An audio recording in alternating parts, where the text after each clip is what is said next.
कहानी जनवे की वादी का सफर। पहाड़ों के दामन में बसा एक छोटा सा गांव नूराबाद, जहां जिंदगी सादा मगर मुश्किलात से भरी थी। इसी गांव में हारिस नाम का एक नौजवान रहता था। उम्र ज्यादा नहीं, मगर चेहरे पर वक्त से पहले आने वाली संजीदगी इस बात की गवाह थी कि इसने जिंदगी को करीब से देखा है। हारिस के लिए दुनिया में सबसे कीमती हस्ती इसकी मां थी। बाप का इंतकाल बचपन में हो गया था, तब से मां ने ही बाप का भी किरदार अदा किया। खुद फाके करके बेटे को पालना, इसकी तालीम, इसकी तरबियत सब मां के कांधों पर था। मां अक्सर कहा करती, बेटा मैं तो एक दिन चली जाऊंगी, मगर तावल्लाह का दामन न छोड़ना। हारिस मुस्कुराकर जवाब देता, अम्मू जब तक आपका साया है मुझे किसी और सहारे की जरूरत नहीं। एक सर्द रात जब हुआ में अजीब सी खामोशी थी, मां की हालत बिगड़ने लगी। सांस उखड़ने लगा, जिस्म तपने लगा। हारिस घबरा गया। वो दौड़ता हुआ गांव के हकीम के पास गया। हकीम ने नब्ज देखी, आंखें बंद की और आह भरी। बेटा ये आम बीमारी नहीं, अगर 3 दिन में इलाज ना हुआ तो। हारिस के हाथ कांप गए। कोई इलाज बताएं, मैं कुछ भी करने को तैयार हूं। हकीम ने आहिस्ता आवाज में कहा, एक नायाब जड़ी बूटी है, शिफाए नूर, मगर वो सिर्फ एक जगह मिलती है, जनवे की वादी में। ये सुनकर हारिस के कदमों तले जमीन निकल गई। जनवे की वादी का नाम सुनते ही गांव के लोग कांप जाते थे। कहा जाता था कि वहां जाने वाला तो पागल हो जाता है या फिर वापस ही नहीं आता। हारिस की मां ने कमजोर आवाज में कहा, बेटा मत जाना, मैं राजी हूं अल्लाह की रजा पर। हारिस ने मां के हाथ चूमे। अम्मू अगर आपके लिए जहन्नम में भी जाना पड़ा तो मैं जाऊंगा। अगली सुबह वो कुरान अपने सीने से लगाकर अल्लाह का नाम लेता हुआ सफर पर निकल पड़ा। वादी में दाखिल होते ही फिजा बदल गई। आसमान पर सिया बादल, अजीब सरगोशियां और दरख्तों के पीछे हरकत करते साए।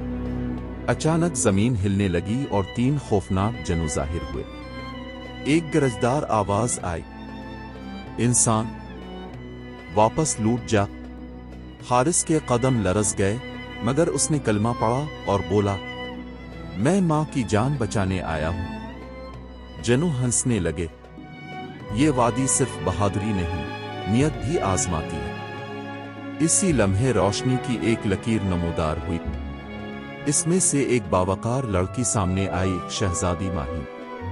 वो बोली, ये नौजवान सच्चा है, मैं गवाही देती हूं। हारिस हैरान रह गया। शहजादी ने बताया, मैं इस वादी की कैद में हूं। जो शख्स 3 आजमाइशें पूरी करे वो न सिर्फ जड़ी बूटी पाएगा बल्कि मुझे भी अजाब करेगा। जनवे ने सोने और जवाहरात का ढेर लगा दिया। ये सब तेरा हो सकता है, बस वापस चला जा। हारिस ने नजरें झुका ले। मेरी मां की सांस उन सब से कीमती है। जमीन लरज गई। पहला इम्तिहान मुकम्मल हो गया। हारिस को एक अंधेरी गार में बंद कर दिया गया। चीखें, आग, सांप सब वहम था, मगर खौफ हकीकी। हारिस ने बुलंद आवाज में सूरा आयतल कुर्सी पढ़ी। गार रोशन हो गई। जनू खामोश हो गए। शहजादी ने कहा, आखिरी इम्तिहान सबसे मुश्किल है। अगर तुम मुझे आजाद करोगे तो शायद खुद वापस ना जा सको। हारिस ने एक लम्हा भी नहीं सोचा।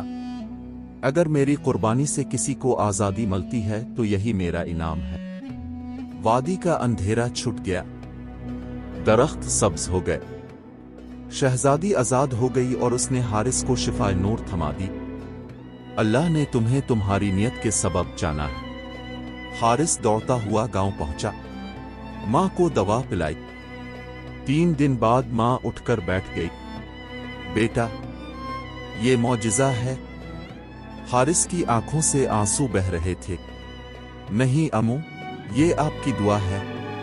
मां सेहतयाब हो गई। हारिस ने जिंदगी भर मां की खिदमत को इबादत जाना। लोगों ने सीखा कि ماں باپ کی دعا تقدیر بدل دیتی ہے، خالص نیت ہر دروازہ کھول دیتی ہے۔ اللہ قربانی دینے والوں کو کبھی خالی نہیں لوٹتا۔